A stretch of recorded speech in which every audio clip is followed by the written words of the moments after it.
You open your phone out of habit, tap Instagram, scroll for a minute, and suddenly realize you didn't even mean to open it. Now imagine someone who simply doesn't have that app at all. Some people live completely outside the daily scroll. No endless feeds, no constant updates, no algorithm deciding what they see next. While that might seem unusual today, their mental environment ends up looking very different from the average social media user. Without constant notifications, curated highlight reels, or the pressure of online attention, their minds often operate in quieter, more deliberate ways. So what's actually happening psychologically with people who don't use social media? At first glance, not using social media might seem strange in a world where scrolling has become almost automatic. Platforms like Instagram, TikTok, and Twitter are carefully designed to capture attention through dopamine-driven feedback loops, likes, notifications, and endless streams of novelty. Your brain quickly learns to associate these small digital rewards with pleasure and social validation. Each notification becomes a tiny signal that something interesting or socially meaningful might be waiting. Over time, this reinforcement pattern can shape your habits, your attention span, and even how you evaluate your own life. But when someone steps outside that system entirely, their brain stops reacting to those constant digital cues. Without feeds, likes, or algorithmic comparison, different psychological mechanisms start to dominate. And those mechanisms reveal why some people feel calmer, more focused, and sometimes more independent without social media. Let's break down what's actually happening. The dopamine reward loop disappears. Social media platforms are built around a psychological reward system designed to keep you returning. Notifications, likes, comments, and new posts create small bursts of dopamine in the brain, which reinforce the habit of checking your phone again and again. Your brain is especially responsive to what psychologists call variable rewards. When you don't know exactly when the next interesting post or notification will appear, the anticipation itself becomes motivating. That uncertainty makes the habit stronger, because every check carries the possibility of something rewarding. People who don't use social media simply aren't exposed to this loop. Their attention isn't repeatedly interrupted by small, unpredictable bursts of stimulation that pull their focus back to a screen. In everyday life, this can look surprisingly simple. Instead of checking their phone every few minutes, they might spend long stretches reading, working, or having uninterrupted conversations. Hours can pass without the impulse to refresh a feed. And once that dopamine cycle disappears, another psychological shift starts to emerge. The way people compare themselves to others begins to change. The comparison engine quiets down. Social comparison is a basic human tendency. Your brain constantly evaluates how you're doing by looking at the people around you. Social media intensifies this process dramatically. In a single feed, you might see dozens or even hundreds of carefully selected moments from other people's lives. Promotions, vacations, achievements, celebrations, and perfectly framed snapshots. Although your rational mind knows these are curated highlights, your emotional brain often treats them as everyday reality. When someone doesn't use social media, they're exposed to far fewer of these artificial comparisons. Instead of evaluating themselves against hundreds of distant acquaintances or influencers, their reference points mostly come from real-world interactions. In everyday life, this means comparisons tend to feel more balanced. You see your friends' successes, but you also see their struggles, uncertainties, and ordinary days. Without constant exposure to polished highlight reels, people often experience less pressure to measure their lives against unrealistic standards. And when those comparisons fade into the background, another change starts to appear. People become less dependent on external validation. Approval stops being quantified. External validation refers to signals of approval from other people. Likes, comments, shares, and reactions. On social media, almost every post becomes a public performance with visible feedback. The brain quickly learns to associate those numbers with approval, attention, and social acceptance. Over time, This can quietly shape behavior, encouraging people to think about how something will be perceived before they even experience it. People who don't use social media don't operate within that constant scoreboard.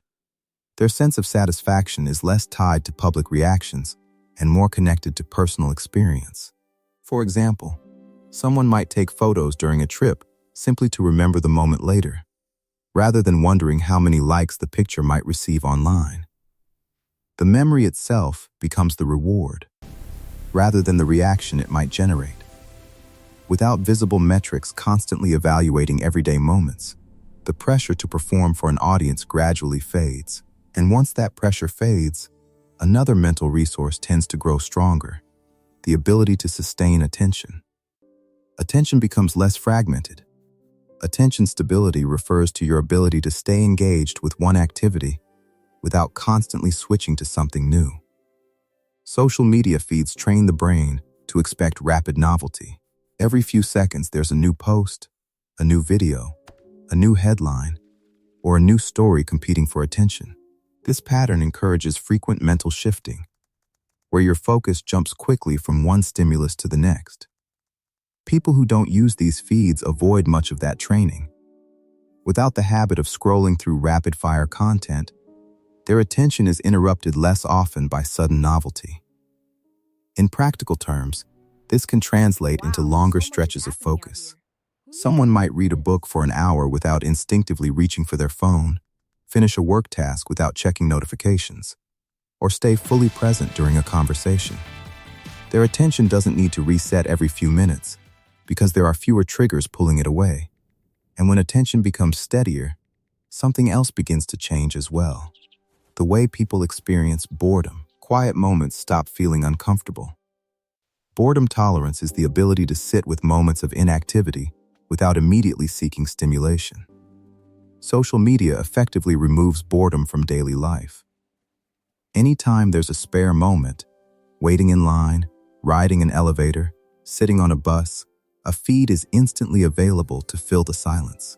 When someone doesn't rely on that constant stream of stimulation, their brain gradually rebuilds its tolerance for quiet moments. Instead of automatically reaching for distraction, the mind learns to stay present with whatever is happening. In everyday situations, this might look like standing in line and simply observing the environment around you. It might mean letting your thoughts wander while walking, or reflecting on ideas during a quiet commute. These small moments of mental space are often where creativity, reflection, and unexpected insights emerge. When boredom is no longer something to escape immediately, it becomes a doorway into deeper thinking. And from that deeper thinking, another quality often grows stronger: a sense of psychological independence. Identity forms with less algorithmic influence. Psychological independence refers to your ability to shape your opinions, interests, and preferences without constant social pressure. Social media exposes people to thousands of opinions, trends, and cultural signals every day. Even when you're not consciously trying to follow them, these signals subtly influence what you think is popular, acceptable, or desirable. When someone doesn't use social media, they encounter far fewer of these rapid trend cycles. Their mental environment isn't constantly filled with viral opinions, trending aesthetics, or algorithmically amplified viewpoints. As a result, their interests and beliefs may develop more slowly and more personally. For example, someone might discover a hobby simply through curiosity, rather than because it appeared repeatedly in a feed. Their tastes in music, clothing, or ideas evolve through personal exploration rather than collective momentum. Without constant digital influence shaping preferences, identity often becomes more self-directed. And when you combine all of these mechanisms together, the psychological pattern becomes clearer. When you look at the bigger picture, several subtle changes start to connect. Breaking the dopamine loop reduces the urge to check your phone constantly throughout the day. Fewer highlight reels mean fewer artificial social comparisons, which can protect self-esteem. Without visible like counts, validation shifts inward rather than relying on public reactions. Attention becomes deeper and less fragmented without endless streams of novelty. Moments of boredom become more tolerable, opening space for creativity and reflection. And with fewer algorithm-driven trends shaping preferences, psychological independence often grows stronger. Not using social media doesn't necessarily mean disconnecting from the world. Sometimes, it simply means reconnecting with your own mind. If you found this interesting, let me know in the comments. Do you use social media every day? Or have you ever taken a break from it? And if you enjoy calm psychology insights like this, consider subscribing to Sam Reflects. I'll see you in the next video.